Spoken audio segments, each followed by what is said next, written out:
Hello guys, welcome to Pakistani real reaction. तो कैसे हैं आप सब? उम्मीद है आप सब बढ़िया होंगे और मजे में होंगे। मेरा नाम है उधर से नाम बशर सुगैज। आज की वीडियो काफी ज्यादा कमाल की होने लगी है।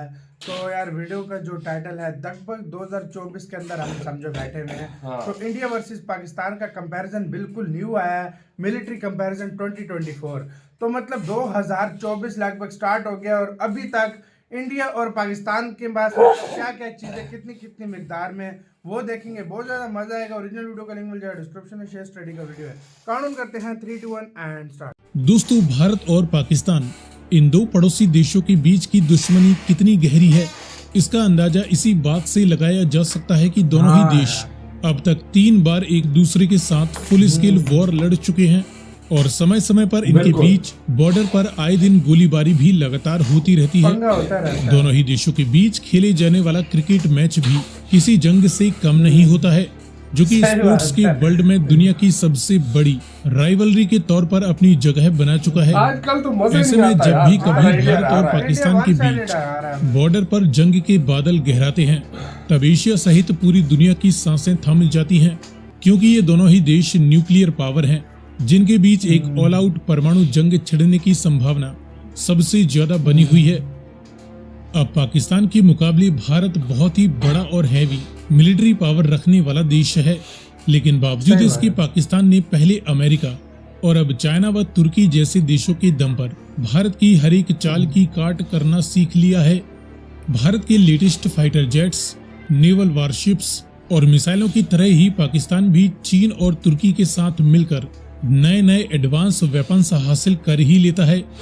भारत जहां अब बाहरी देशों से हथियार खरीदने के बजाय अपनी खुद की डिफेंस इंडस्ट्री को मजबूत करने पर जोर दे रहा है, तो वहीं अब पाकिस्तान ने भी चीन और तुर्की के साथ मिलकर कंबाइंड तौर पर नए नए हथियारों का निर्माण करना शुरू कर दिया है। हालांकि फाइनेंशियली भारत पाकिस्तान के मुकाबले काफी बेहतर पोजीशन में है, जो कि अपने डिफेंस पर लगातार हैवी डिफेंस स्पेंडिंग करने में सक्षम है। तो वहीं दूसरी ओर पाकिस्तान की आर्थिक हालत भले ही कमजोर हो, लेकिन क्योंकि इनकी राजनीति और देश के रिसोर्सेज पर इनकी मिलिट्री का एक बहुत ही बड़ा कंट्रोल है, ऐसे में पाकिस्तान भी अपनी डिफेंस पर तगड़ा खर्च करने से पीछे नहीं हटता है। और फिर भारत का सबसे बड़ा राइवल देश पीपल्स रिपब्लिक ऑफ चाइना तो वैसे भी भारत के खिलाफ पाकिस्तान के रूप में भारत का एक बड़ा राइवल तैयार करने पर तुला ही हुआ है, क्योंकि पाकिस्तान के जरिए चीन अरेबियन सी तक अपनी पहुंच बनाना चाहता है और वह पाकिस्तान को भारत के सामने इतना कमजोर नहीं पड़ने देगा कि पाकिस्तान में चल रहे उसके सीपैक प्रोजेक्ट्स के तहत किए जाने वाले हैवी इन्वेस्टमेंट्स खतरे में पड़ जाएं। लेकिन जिस तरीके से चाइना भारत के कई इलाकों में अपने मिलिट्री अग्रेशन को दिखा रहा है, इसको देखते हुए भारत ने अपने डिफेंस को चीन का मुकाबला करने के लिए और भी ज्यादा स्ट्रॉन्ग करना शुरू कर दिया है। तो वहीं उसी प्रकार जिस तरीके से भारत पाकिस्तान से पीओके को वापस लेने की बार बार रट लगा रहा है, इसको देखते हुए पाकिस्तान ने भी अपनी मिलिट्री को भारत के खिलाफ एक काउंटर अटैक करने के काबिल बनाने पर जोर दे रखा है। यही वजह है कि इन दोनों ही देशों की मिलिट्रीज साल दर साल दुनिया की सबसे ताकतवर देशों की रैंकिंग में हमेशा टॉप 10 मोस्ट पावरफुल कंट्रीज की रैंकिंग में बनी हुई है। इस वीडियो में हम ये देखने वाले हैं कि वर्तमान समय में भारत और पाकिस्तान की मिलिट्रीज के पास मौजूद करंट फायर पावर के बीच कंपैरिजन में कौन सा देश किस लेवल पर है। लेकिन वीडियो में आगे बढ़ने से पहले आपके लिए एक सवाल, दुनिया में सबसे ज्यादा एयरक्राफ्ट कैरियर्स किस देश की नेवी ऑपरेट करती है? अमेरिकन नेवी या रशियन नेवी? यदि आपको इसका जवाब मालूम है तो कमेंट में लिखकर बताएं। साथ ही जानकारी पसंद आए तो वीडियो को लाइक एंड शेयर करते हुए चैनल को सब्सक्राइब करना ना भूलें। अब चलिए शुरू करते हैं इन दोनों ही देशों के बीच कुछ बेसिक फैक्ट्स के आधार पर कंपैरिजन से। शुरुआत करें भारत की टोटल ज्योग्राफिकल साइज से, तो भारत 32.8 लाख वर्ग किलोमीटर का टोटल एरिया कवर करता है। इसके मुकाबले पाकिस्तान की ज्योग्राफिकल साइज लगभग 8 लाख स्क्वायर किलोमीटर के करीब है। करंट पॉपुलेशन की बात करें तो भारत की टोटल पॉपुलेशन 142 करोड़ का भी आंकड़ा पार कर चुकी है, जो कि दुनिया में सबसे ज्यादा आबादी रखने वाला देश है। तो वहीं पाकिस्तान की करंट पॉपुलेशन 24 करोड़ से भी ज्यादा की आंकी जा रही है। नॉमिनल जीडीपी की बात करें तो भारत की करंट नॉमिनल जीडीपी फिलहाल $3.7 ट्रिलियन वैल्यू से भी ज्यादा की आंकी जा रही है, भारत दुनिया की टॉप 5 हमसे 10 गुना सबसे से भी बड़ी ज्यादा अर्थव्यवस्था GDP है रखने वाले देशों में गिना जाता है। तो वहीं पाकिस्तान की करंट नॉमिनल जीडीपी करीबन 340 बिलियन डॉलर वैल्यू के आसपास हमसे है। 10 गुना ज्यादा है डिफेंस पर खर्च की बात करें तो भारत ने साल 2023-24 के लिए अपने डिफेंस पर करीबन 75 बिलियन डॉलर वैल्यू का खर्चा कर दिया है और आगे भी इसके आसपास या इससे ज्यादा डिफेंस बजट भारत पेश करने वाला है। तो वहीं पाकिस्तान सालाना अपने डिफेंस पर करीबन 10 बिलियन डॉलर वैल्यू के लगभग खर्च कर चुका है और ये आगे भी इसके आसपास ही अपने डिफेंस पर खर्च करने वाले हैं। मिलिट्री पावर रैंकिंग की बात करें तो इंडियन मिलिट्री दुनिया की चौथी सबसे ताकतवर फौज है।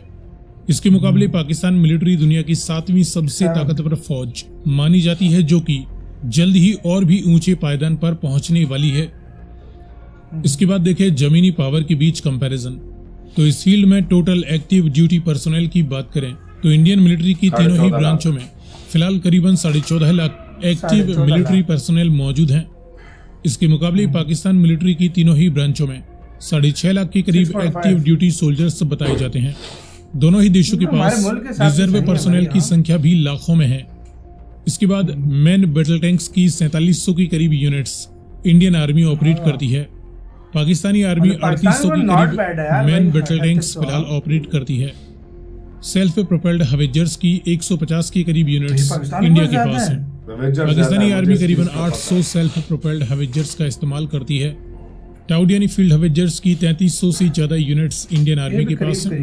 पाकिस्तानी आर्मी भी करीबन 3200 फील्ड हवेजर्स का इस्तेमाल करती है। मल्टीपल रॉकेट लॉन्चर्स की 1100 से ज्यादा यूनिट्स इंडियन आर्मी के पास हैं।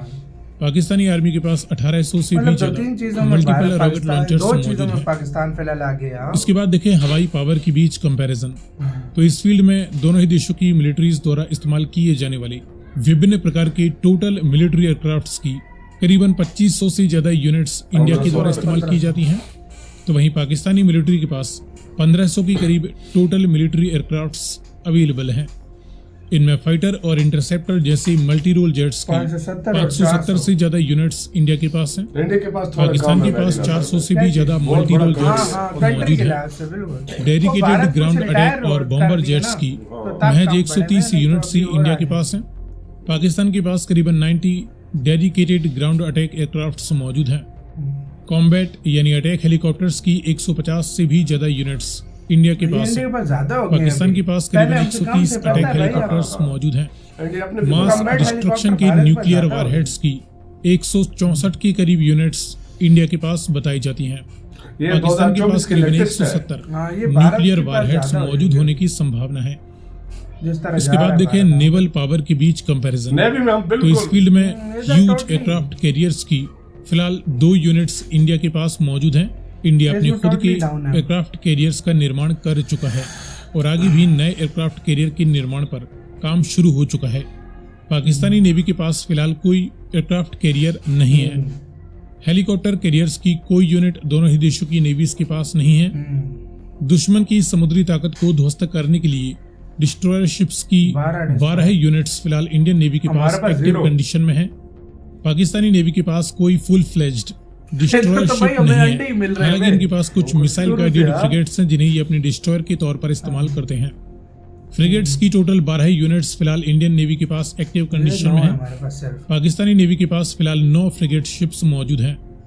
कॉर्वेट्स की 18 यूनिट्स इंडियन नेवी के पास हैं। पाकिस्तानी नेवी के पास 7 कॉर्वेट्स हैं। समंदर की गुप्त हथियारों में सबमरीन्स की 18 यूनिट्स फिलहाल इंडियन नेवी के पास एक्टिव कंडीशन में है। पाकिस्तानी नेवी के पास 10 सबमरीन्स मौजूद हैं। इसमें काफी कुछ लाइट सबमरीन्स हैं तो वहीं कुछ पुरानी फ्रेंच सबमरीन्स भी पाकिस्तानी नेवी के पास हैं। सो फ्रेंड्स, ये रहा इंडिया और पाकिस्तान की। इसी के साथ हुई यार वीडियो खत्म। भाई पहले तो जो पैसे शैसा है पॉपुलेशन उसमें तो हम फुल जीरो थे, भारत के सामने कुछ नहीं थे।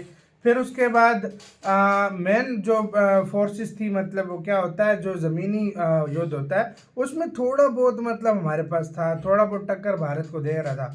लेकिन फिर तीसरी एयरफोर्स आई, उसमें भी इंडिया का पलड़ा बहुत ज्यादा भारी था। नहीं तो हाँ भाई एक बात समझ नहीं रहे। हाँ इसमें फर्क ये है कि हमारे पास आज से 50 साल पुराना माल भी बहुत पुराना पड़ा है, लेटेस्ट है। और टेक्नोलॉजी वाइज अगर देखो बहुत आगे। वही मैं बात कर रहा हूँ, एयरफोर्स में फिर भारत का पलड़ा भारी था। और नेवी में तो टोटली भारत, हम टोटली Su-30 देख लो, राफेल देख लो, उसके बाद सारे लेटेस्ट है भाई, मुझे लेटेस्ट पता है। और अभी एम का आने वाला है, फिर अभी और क्या कुछ आने वाला है, मार्क तो टू लेटेस्ट वेरिएंट, वर्जन है तो यार। भारत तो में देखा मोस्टली लेटेस्ट फाइटर्स हैं सारे, हर चीज। और थोड़े से जो फाइटर कम है वो भारत अभी वो लेने ग्राउंड के कर रहा है, चक्कर उसकी में। जगह यार हाँ। तेजस आ रहा है ना, सारा हाँ, तेजस तेजस ले आ रहा है, लेगा। सारा तेजस आ अभी रहा है। मार्क 2 आएगा तो फिर और हैवी हो जाएगा, ये बात माननी और भाई पड़ेगी। दूसरी हाँ, बात- पहले हमारे पास अटैक हेलीकॉप्टर ज्यादा थे इंडिया के पास, काम इंडिया के थे। पास अब अभी ज्यादा हो इंडिया गए। के पास ज्यादा है, क्योंकि इंडिया खुद भी तैयार ये कर नया रहा है। डेटा है, हाँ। डेटा है तो जाहिर बात है इसमें, लेकिन पाकिस्तान का अपने कंट्री के लिहाज से सही है यार। हाँ, हमारे बहुत पास है, बहुत मतलब है। एक कंट्री के हिसाब से, मतलब जो जितना होना चाहिए उतना हमने रखा हुआ है, बल्कि उससे ज्यादा है। लेकिन भारत के पास तो हाँ, लेकिन उससे भारत ज्यादा के पास तो बहुत ज्यादा है भाई। बहुत भारत ज्यादा का है, अलग बहुत लीग ज्यादा में है। जाहिर बात है भारत एक बहुत बड़ा कंट्री है, बहुत पावरफुल कंट्री है, उसका फिर बजट भी ज्यादा है, तो वेपन्स भी उसके पास ज्यादा होंगे। लाजमी दुनिया बात का है यार। चौथा है, तो जिस तरह रशिया गिर रहा है तो तीसरा यार, पे जल्द आ जाएगा। डिफेंस सिस्टम दुनिया का बेस्ट डिफेंस सिस्टम है इंडिया के पास। उसके बाद मिसाइल सिस्टम दुनिया का बेस्ट मिसाइल सिस्टम है इंडिया के पास। उसके बाद एयरक्राफ्ट दुनिया के और बेस्ट मजे की बात, इंडिया के भारत पास। मोस्टली आत्मनिर्भर हो गया भाई इन ये मामलों खुद में। बना रहा है ना, तो इसलिए देखो, हमें ये चीज अगर सीखनी अगर चाहिए। बात पैसों की आती ना, तो इंडिया F-35 खरीद लेता, सब हाँ, कुछ ले हाँ, लेता, लेकिन इंडिया अपना अपने बनाना चीजों पे। हाँ, इधर एक बात कहना चाहूंगा, ड्रोन्स के मामले में हाँ। इंडिया को जो है ना थोड़ा आत्मनिर्भर वर्क सही से करना बना पड़ेगा, बिल्कुल, करना बिल्कुल। पड़ेगा, क्योंकि ड्रोन्स इंडिया के पास, क्योंकि फ्यूचर में जो युद्ध होते हैं वो ड्रोन से सही होंगे, बात तो इंडिया उसके ऊपर वर्क कर उस रहा पर है। काम भी कर रहा है हाँ। भारत। आपका किसका कहना है अपने कमेंट सेक्शन में, अपना बहुत ज्यादा ख्याल रखना तो यार बाय।